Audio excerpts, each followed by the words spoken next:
नमस्कार मेरे YouTube के दोस्तों, स्वागत है आपका हमारे चैनल पर एक नई खौफनाक कहानी के साथ। दोस्तों, आज जो मैं कहानी आपके साथ शेयर करने जा रहा हूँ वो एक शख्स की है जिनका नाम अजय है। तो चलिए अब ये कहानी अजय जी के नजरिए से सुनते हैं।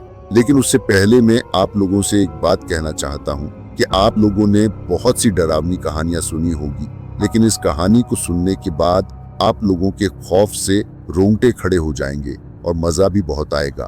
और अगर आप लोग इस चैनल पर पहली बार आए हैं तो चैनल को सब्सक्राइब ज़रूर करें ताकि आप भी हमारी इस फैमिली का हिस्सा बन सके और आने वाली वीडियो आप तक आसानी से पहुंच जाए। और आप में से जितने भी लोग ये कहानी सुन रहे हैं उन सब से मेरी एक रिक्वेस्ट है कि कहानी को सुनने के साथ साथ वीडियो को लाइक भी ज़रूर करें ताकि मुझे भी ये एहसास हो सके कि मेरी मेहनत आपको पसंद आ रही है।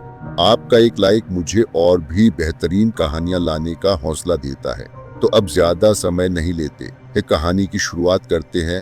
कुछ रास्ते ऐसे होते हैं जिन्हें रात के बाद छूना भी नहीं चाहिए, खासकर वो हाईवे जहां अंधेरे के बाद सिर्फ खामोशी नहीं, एक अदृश्य परछाई भी पहरा देती है। मेरा नाम अजय राणा है। मैं पिछले 12 साल से हाईवे पेट्रोल डिपार्टमेंट में हूँ। लेकिन आज जो घटना मैं आपको बताने जा रहा हूँ उसके बाद मैं आज भी रात को हाईवे से दूर ही रहता हूँ। ये घटना है NH 44 के किलोमीटर 118 की है। और उस रात का सबसे डरावना हिस्सा सिर्फ वो बच्चा नहीं था, बल्कि वो सच था जो बाद में हमें पता चला कि उस बच्चे का घर सच में एक कब्रिस्तान था। उस रात मौसम काफी खराब था, बारिश होनी बंद हो चुकी थी लेकिन सड़क गीली थी।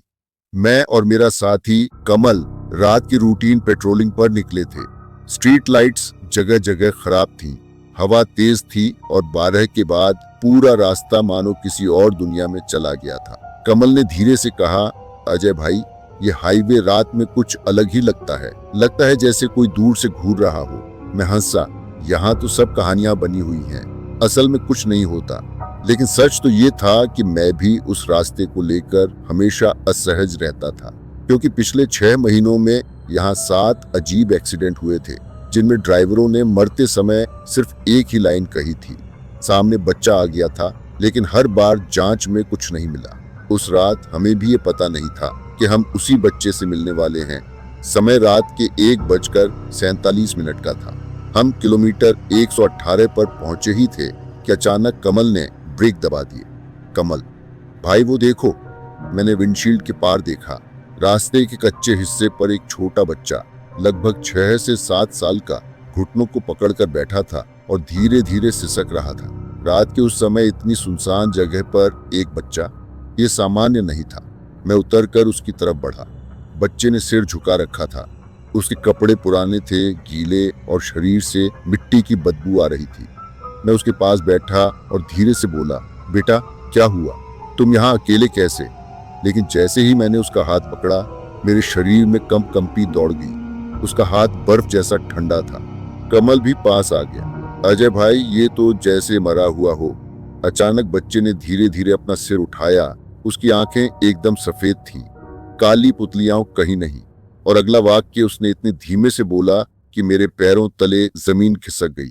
मेरा घर कब्रिस्तान है। बच्चे को देखकर लगता था कि वो घायल है। हमने उसे गाड़ी में बैठाया, लेकिन जैसे ही कार में रखा, पिछली सीट से अचानक एक अजीब गड़गड़ाहट जैसी आवाज आने लगी। कमल ने डरकर पूछा, भाई ये सीट क्यों हिल रही है? मैंने पीछे मुड़कर देखा। बच्चा दोनों हाथों से सीट को खरोंच रहा था। उसके नाखून पत्थर जैसे कड़े थे। अचानक बच्चे ने फिर कहा, वो आ रही है। कौन आ रही है? उसकी सफेद आंखें मेरी आंखों में घुस गईं।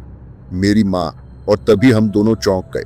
बाहर अंधेरे में एक लंबी कदकाठी वाली महिला खड़ी थी। सफेद कपड़े, भीगे बाल और चेहरा ऊपर को उठा हुआ। उसका चेहरा देखा नहीं जा रहा था। कमल चीख पड़ा, ये क्या है अजय भाई?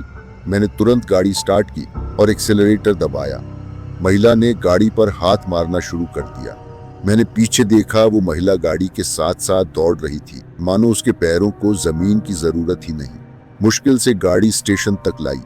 गाड़ी रोकी, लेकिन पीछे जाकर देखा तो बच्चा गायब था। न दरवाजा खुला, न खिड़की टूटी, न कोई निशान। बस पीछे की सीट पर कीचड़ के 2 छोटे पैरों के निशान थे। कमल रोने जैसा हो गया। अजय भाई, ये क्या हो गया? बच्चा भूत था क्या? मैंने खुद को संभाला। हमें रिपोर्ट करनी थी। स्टेशन में रिपोर्ट लिखते वक्त पुरानी फाइल खोलकर देखा। उस जगह पर 3 साल पहले एक एक्सीडेंट हुआ था। एक आदमी ने अपनी कार हाईवे से उतार दी थी। उसकी मौत हो गई थी। कार में और कोई नहीं था, लेकिन चश्मदीदों ने कहा कि कार में एक बच्चा भी था। फाइल के आखिरी पेज पर लिखा था, बच्चे का शव नहीं मिला, शायद हादसे में दूर जा गिरा होगा। लेकिन हादसे की तस्वीरों में कार के बोनट पर एक और तस्वीर लगी थी, एक महिला की, और उसके नीचे लिखा था, महिला का शव कब्रिस्तान में मिला, मृत्युकार दुर्घटना। मेरे हाथ कांप गए। वो बच्चा जिसने कहा था मेरा घर कब्रिस्तान है, वो सच बोल रहा था। उस रात हम वापस उस जगह पर गए। बारिश रुक चुकी थी, मिट्टी गीली थी और हाईवे पर एक अजीब खामोशी पसरी हुई थी। मैंने टॉर्च घुमाई। अचानक वहां कुछ चमका। कमल, भाई वो क्या है? मैं दौड़ा। वहां 2 छोटे पैरों के निशान थे जो मिट्टी से बने थे और जंगल की तरफ जाते जा रहे थे। हम दोनों उन निशानों का पीछा करते हुए जंगल के बीच पहुंचे। चांदनी फैली थी और थोड़ी दूर पर एक छोटा पुराना कब्रिस्तान दिखाई दिया। निशान वहीं पर जाकर अचानक खत्म हो गए। मैंने साहस करके पुकारा, बेटा सुनो, तुम कहाँ हो? तभी मैं यहीं हूँ। हमने टॉर्च घुमाई और देखा, वही बच्चा एक छोटी सी कब्र पर बैठा था। कब्र पर लिखा था, आरव 7 वर्ष। वो हल्के से मुस्कुराया और बोला, माँ आ गई। हम पलटे, पीछे वही महिला खड़ी थी, लेकिन इस बार वो शांत थी।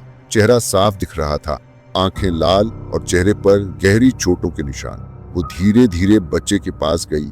आरव ने उसका हाथ पकड़ा और 2 सेकंड में दोनों धुएं की तरह गायब हो गए। अगली सुबह हमने मामले को बंद किया। लिखना पड़ा, कोई बच्चा नहीं मिला, कोई महिला नहीं मिली, सड़क पर कोई घटना नहीं। लेकिन सच्चाई क्या थी हम दोनों जानते थे। उस हाईवे पर आज भी किलोमीटर 118 के पास लोगों को अक्सर एक बच्चे के रोने की आवाज सुनाई देती है। कई लोगों ने बताया है कि गाड़ी की पिछली सीट पर कोई बैठ जाता है और धीमे से कहता है, मुझे घर छोड़ दो, और जब पूछा जाता है कहाँ, एक ही जवाब मिलता है, कब्रिस्तान।